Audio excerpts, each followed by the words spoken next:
concerning. We've got Gregory Daco joining us this morning, Chief U.S. Economist, Oxford Economics. Thanks so much for joining us, Gregory. I'd love to get your perspective really on where we stand. It's not the fact that, of course, we weren't necessarily expecting anything major from the Fed this time around and clearly reiterating their stand, but the timing of it as well, given where we're at with the U.S. elections. What do you feel is in store as the world really watches for economic implications post this outcome?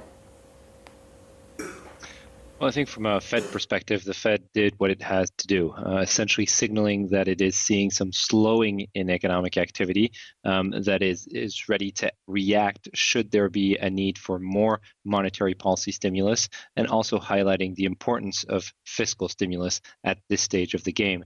With a lot of uncertainty with regards to the U.S. election, the Fed absolutely did not want to take any dive into the political fray and stayed very far from any political comments.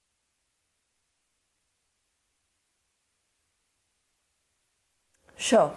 There's a lot of expectations on the Fed on continued stimulus and continued liquidity that's going to also impact emerging markets, for example.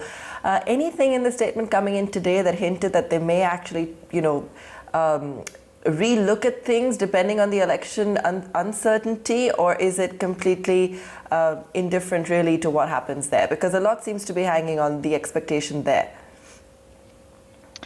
Well, I think if we take a broad look at the election results and infer what's likely to happen, we're likely to have a Biden presidency with a Senate that remains in the hands of the Republicans. There is still a possibility that Democrats gain a one-vote majority in the Senate, but most likely Republicans will retain the Senate. What that means is that there's unlikely to be a Biden agenda fully put in place.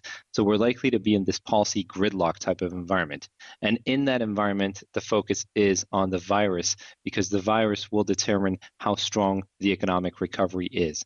And again, in that environment, the Fed will stand by the economy by keeping rates low at the zero lower bound, probably well into 2023, maybe 2024, and provide additional quantitative easing in the form of asset purchases.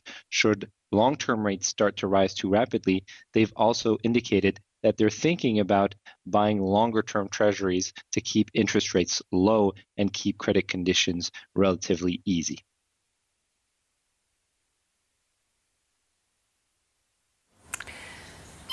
We'll leave it at that, Gregory. Good to have you on the show, and rest assured, up until interest rates continue to be lower, you will continue to see markets as well hold up.